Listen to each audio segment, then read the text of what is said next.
Godspeed, and have a little fun up there. Well, thanks to you, to the launch team, and to everybody in the shuttle program. The crew is go for launch. And liftoff of Space Shuttle Discovery, beginning America's new journey. The STS-114 mission to the International Space Station included new procedures to ensure the shuttle heat shield would be in good condition for the trip home. Among them, a first-of-its-kind backflip as Discovery approached the station to enable the station crew to capture high-resolution imagery of the shuttle's heat shield. The crew conducted 3 spacewalks. On one of those EVAs, astronaut Steve Robinson made the first repair to the exterior of a spacecraft in flight, removing 2 gap fillers which were protruding in between some of Discovery's thermal tiles.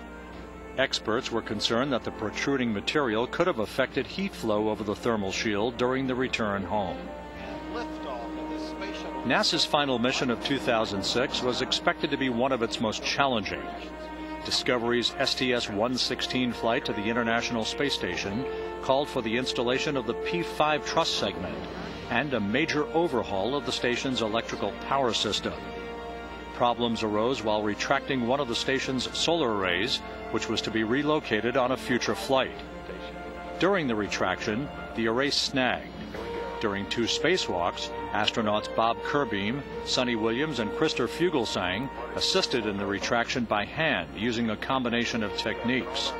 The troubleshooting worked, and the solar array was folded.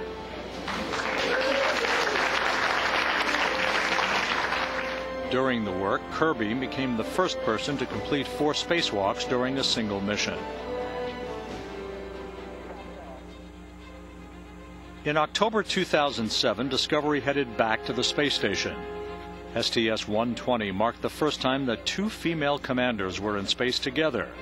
Discovery Commander Pam Melroy and Station Commander Peggy Whitson, the first woman to command the space station. The mission included installation of the Harmony module on the station and relocation of the truss and solar array that had been folded on STS-116. The 105-foot-long solar array tore while unfurling. After studying the situation, Mission Control devised a solution which called for the crew to make cufflink-type devices out of wire straps to mend and stabilize the array.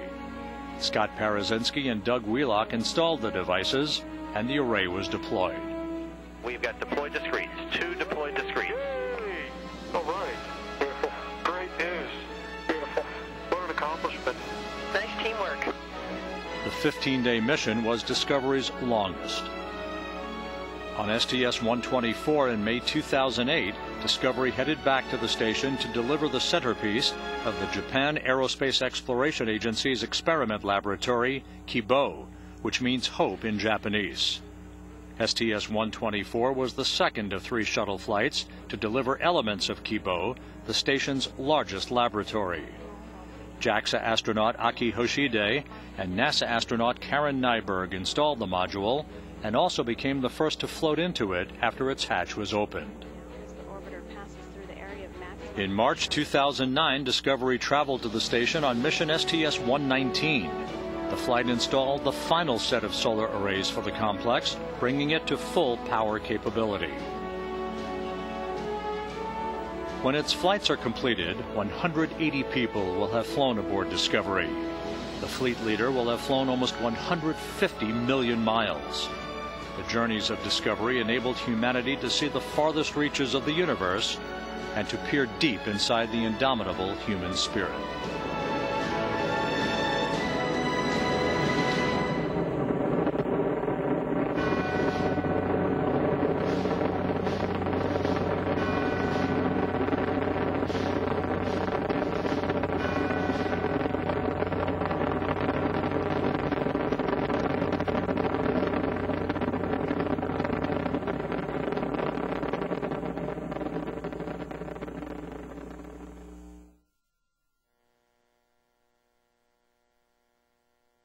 This is Mission Control Houston. Once again, that's a look back at the career of Space Shuttle Discovery.